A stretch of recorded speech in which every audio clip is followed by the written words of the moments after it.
Hey, good afternoon everybody. This is John from Volkswagen Planet, coming to you from an 84-degree day here in Tampa, Florida. Today we are going to talk about what to look for before you spend your hard-earned money on buying a convertible. Now this is a generalization. Some cars are more specific, but basically in overall the convertible is all the same structural areas. And hopefully this video will help you before you make a real serious mistake of spending way too much, or at least you know where you can start to negotiating. Negotiating is always the most important thing when buying a car. So do your homework. Make sure you check out what things cost as far as how much panels cost, repair panels, rust repair panels, and the cost to do labor to have them installed. Either doing it yourself, you still got to negotiate that because your time isn't free either. So what we have here is a 1970 convertible, and for those of you who don't know, the 1970 was the last year of the standard convertible. From 71 to the end of production, it was only a Super Beetle. So I'm going to take you around, show you a couple things, and hopefully it'll help you guys out knowledge wise. But please do your homework. Check suppliers, parts suppliers like Wolfsburg West, maybe your local parts Volkswagen specialty stores, J-Bugs, you know, and the list goes on. So I'm going to give you guys a walk around and show you the basics to what to look for. Starting with the front, open the hood up. Now what I did is I took out the gas tank just to show you some areas where they do rust. They like to rust down on the bottom right there, as you can see. And why they rust here is from a couple different things. It could be from road salt or sea salt, depending on where you live. But we'll talk about that here in a couple minutes. So starting with the front apron, these are known to get smashed in. So if you ever get in a front end collision, the apron's always going to take the shot. And even if they don't get a collision, I'm still going to show you a couple things to look out for. First thing to tell if a Beetle's been hit or got previous work done, they're all going to have the VIN tags. Now you can replace this apron right here, and this whole piece can be replaced. Now, as you can tell, they do rust. You can tell there's a hole right there. Now, what some people would do in this case, they would take Bondo and just Bondo all this in and call it a day. But we're not going to do that, but I'm just going to show you a couple things. Again, it's just for educational purposes. Now, back here, you're going to have all your ventilation tubes and everything else that goes from your AC vents or your air ventilation vents down this tube here. There's going to be a Y connector, which is going to go into here. As you can tell, it goes straight down to the heater channels. Now what happens, let me show you under the car here. We'll show you on the car in the back, but those tubes are coming down right here. And let's go back to the 1968 and I'll show you a lot better version of what I'm talking about. So here is the exact same type of car. Back here is where those pipes would go. They would come all the way down. Let me zoom out here. Those tubes come all the way down here and they connect themselves. Well, you can see the pipe right there, or this little, I guess you call it a little tube. This tube sits right there on the heater channel. Now what happens, as you can tell on this one, is all these leaves and stuff. Now this is a little exaggeration, but it also helps out too. These leaves get thrown in there over periods of time, and what happens is these heater channels get hot, cold, or you get sand in here, you get tar, road debris, and everything else. So these cars literally eat themselves from the inside out. Now on the convertibles, they're really, I'd say this is twice as bad as the standard, the coupes. Now on the convertible, you've got, this is the heater channel. This is where your running boards would mount up. Now on convertibles, they got frame stiffeners right here, which stops the body from flexing. But what happens with convertibles, as we go back here, now let's go to the 70 convertible. It's a better example. All right, same thing, guys. We've got the door, we got the heater channel. This is right here would be where your running boards would go. Then you got your frame stiffeners. The frame stiffeners are literally a channel just like this. And you can see the leaves get in there, or the water would come off the running boards behind where they would mount up. The dirt, they all just sit in here. Years and years and years of sitting in there, they just start to, again, rust from the inside out. So it's important to keep these things clean, keep all your seals, just, it's a constant maintenance. Now, another thing you want to look at, not just in the convertibles, but when buying cars, you want to take yourself a magnet. Now, make sure you always ask to do this to someone's car and not just start walking around and putting a magnet on the car. So what a magnet does is it looks for Bondo. And I'll show you the difference here. You take the magnet, a magnet of course is going to attach itself on any steel. So you can tell it's good. Now this is excessive. I wouldn't be doing this if this car had paint on it, but you can just go, like so, like such and such. Another way to tell if a car's got putty, you can sit there and tap on it. I don't know if you can hear that. You see how it sounds like hollow? That would tell me that there is no putty, or there's a good chance there's no putty. Now, on convertible, or where you're going to find this is on the lower part of the doors, probably from about this area down. Now, anything that you can buy a replacement panel, that's where it's going to start rusting. So I think you can buy, it's 6 or 8 inches down on the doors, and on the rear quarter panels, it's the same thing. Now, this is not the quarter panel damage. This is a heater channel rust. So on this would be your lower left rear quarter. Again, we're going to tap it. We can tell there's no putty. This car looks like an eyesore, guys, but it truly is solid. Let's go in and take a look at the 1968, and I'll show you what I'm talking about as far as putty. Hope all you guys are having a nice, safe time from the coronavirus. Hope you guys are staying safe. All right, so what we have here is, let me back up a little bit. As you guys can tell, the car is blue.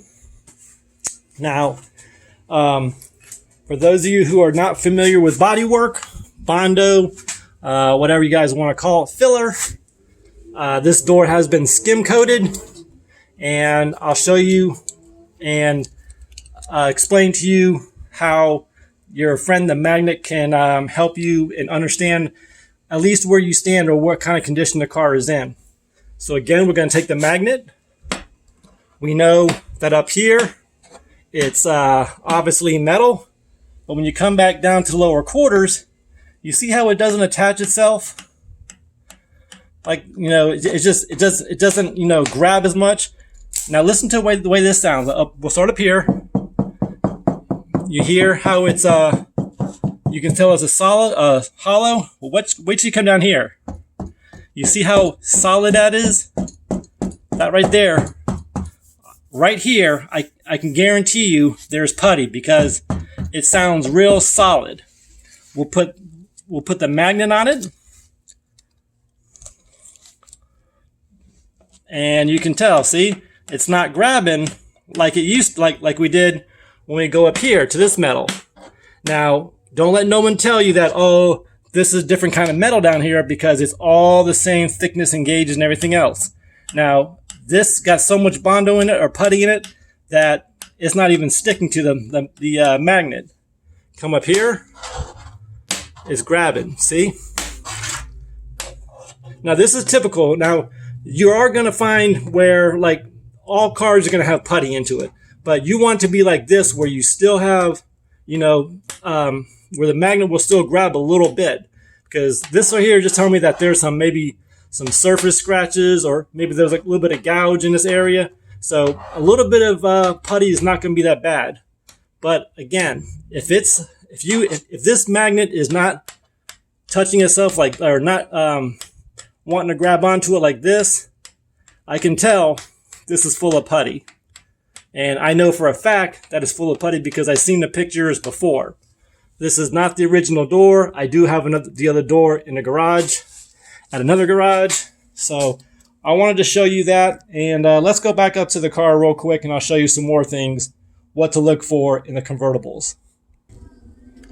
All right, guys, we're back. Again, we're looking at the 1970 convertible. This is the original top. So I did want to show you a couple things. If you look over here, this is how the beads was done, and the top is literally rolled over this body line right here. So this seal right here would be stretched over this rail. And what happens is when the water comes, we'll go over here. The water gets in behind here and it causes havoc. If water always follows the lowest spot. So it'll come here, and on the inside, it'll drop. And you can tell that's where that hole is right there, because it's coming from the inside, going right down here, going right down the inner fender well, and coming right there on the inner wheel hump, which I'll show you here in just a second. Another section on the convertibles that leak, this is pretty obvious, is the top, the seal. The water gets in here, goes down onto the door seals. Again, guys, when you're buying convertible parts, these seals, to replace all the seals on this door, on both doors, is about $700 if you use Wolfsburg West. So if these seals, these are actually in really, really good shape. It's going to need the quarter glass, but that's no big deal. But these seals right here are almost $200 a piece.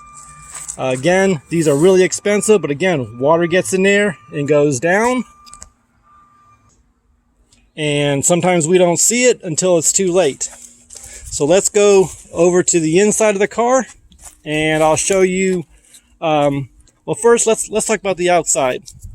If you guys were wanting to buy this car, or if this car was in question, before you negotiate a price, know how much it's going to be to replace this whole entire left quarter. I think they're about $225 for the outside piece. Again, guys, don't quote me. I'm not 100% sure. Prices do change. Now, again, this one's already pre-cut. I didn't do this. This is where the fenders mount up. And so that, of course, will have to be replaced.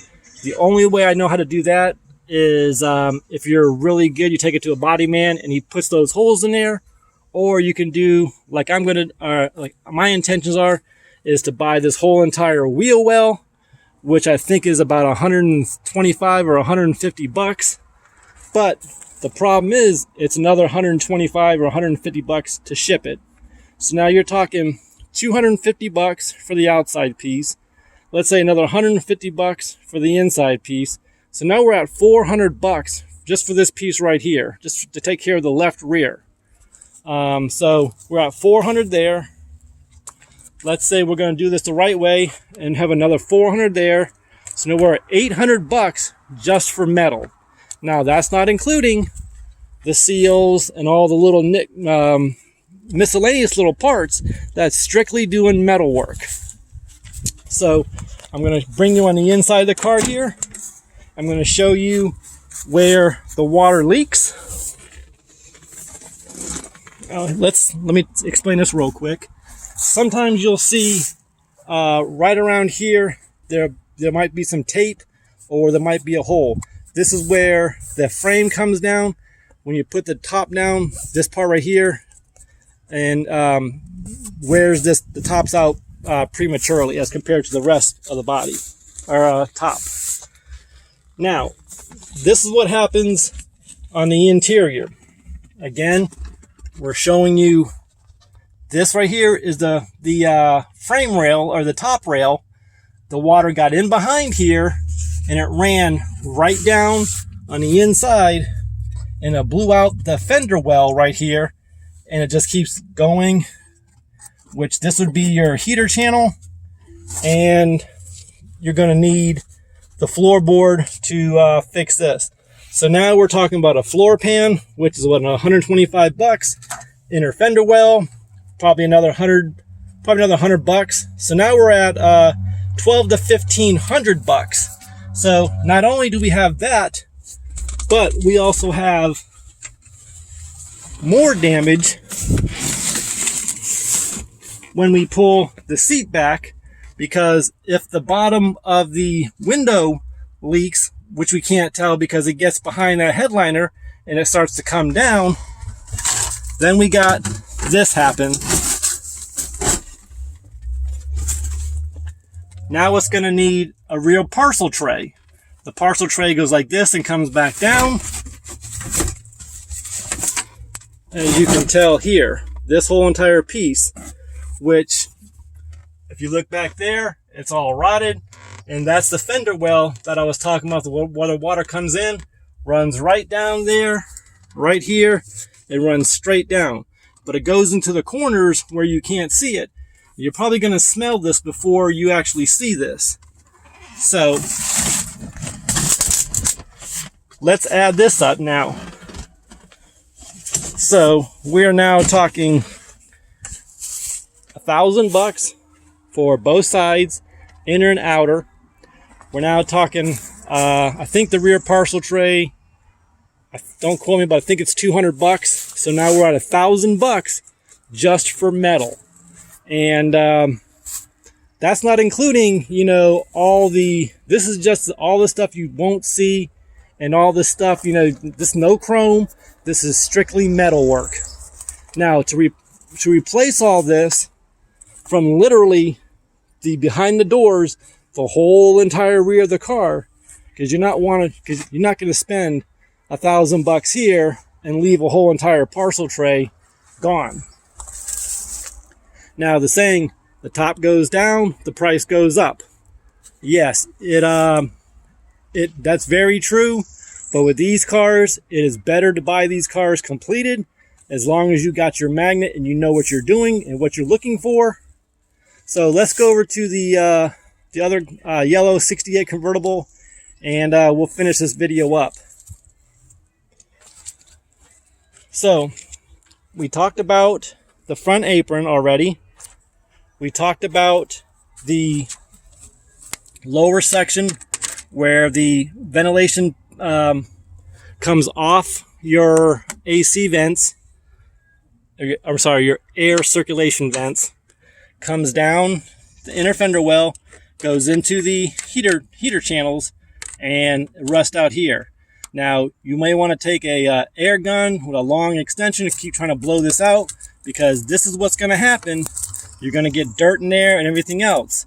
Yes, your car's got a hood, but think how many years of all this stuff is piling up in there, leaves decompose and water gets in there and it's got nowhere to go. So this is a really rust prone area, and sedans and convertibles, they all do it. We already talked about the frame stiffeners. Now this is an extreme example, but again, I'm going to show you what happens. This right here is what we're talking about on the this is the body ridge. Now the top we know goes under this and comes up, and that's what holds it. But the water still can come down and goes in, comes down and goes in and blows out the corners. Now with this car having no top, the parcel tray would go here and come back down. So another spot you guys say, oh, someone's going to tell you, oh, it's just surface and everything else. Well, it's not exactly surface when you got that much damage. With convertibles, they also have these big thick areas, these support beams. That's where the body doesn't flex, but you can tell by looking at right under the door. We'll look at this too. You can tell this frame here is not Volkswagen. This is some aftermarket that they try to do. But you can tell right there where those little vents are. Those are 90% of that problem in there, because leaves got in there or dirt. The heater channels take the hot air in the wintertime off your engine. They go into the heater exchanges, down the heater channels, and come up. The more water, moisture, leaves, rocks, sand, anything that can decompose in that area, it's all going to start rusting from the inside out, where you can't see until it's too late. Again, they start to leak. They start dropping water right there. Again, floorboards. Let's see what else. That's basically going to do it, guys, in a nutshell. This is just a quick video so you guys can understand what to look for. What I really advise, go buy yourself a little magnet. I think this was like 10 bucks. This is a Craftsman you can get at Lowe's, but or any magnet will do. But always ask to put the magnet on a car. Just don't do it. You could get yourself into a serious fight, or you just don't want to have. You just don't want you. If someone put a magnet on your car, it's just respect. So I hope you guys enjoyed this video. I hope you guys learned something. For those of you who are looking for a convertible, I honestly would suggest save your money, buy a better shaped one, or buy the best model you can with the best knowledge you can, because these bills add up quick. I would probably say to replace, I mean, a good body shop nowadays is probably $100 an hour, and I wouldn't see nothing less than this, you know, probably 10, 15, 20 hours to replace all that metal. I wouldn't be shocked. So 20 hours at $100 is $2,000. So now, right now, we're at $3,000 just in metal work to replace the metal inner fender wells on both sides and the parcel tray, just because of this leaking top. Now, speaking of tops, a good top is another $3,000 to $4,000 installed. So just in the condition we're in now, again, $3,000 for rust repair, another $3,000 for a top. So you're at $6,000 right now before you even put the paint on it or even do the body work in the front.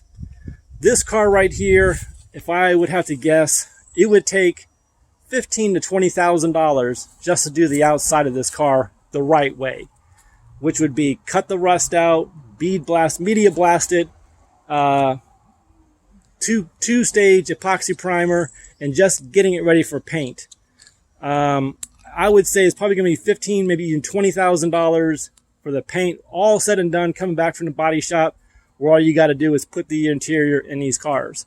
Yes, they are going up in value, but it's a lot of money And like I said, you got the 72 Super Beetle. I know it's not it's not apples and it's not comparing apples and oranges, but for, you know, even if you're going to do it yourself, I could probably get this car here painted, body work on the road, even with an interior, maybe $7,000 out. I mean, that's total. That's doing a really great paint job. And so do you want to spend your money on a car like this? If you're going to spend the money, again, guys, buy the best you can and go from there. Don't waste your time. Don't, you know, get yourself frustrated. So we'll catch you on the next video, guys. Again, I hope you learned something. Thumbs up, thumbs down, leave a comment or don't. Thank you for watching. We'll catch you on the next video. And as always, guys, God bless you. God bless your family. God bless our great nation, the United States of America. Thank you all. Thank all you guys, your first responders, the men and women of our military for protecting us. We'll catch you on the next video. Take care and have a great day.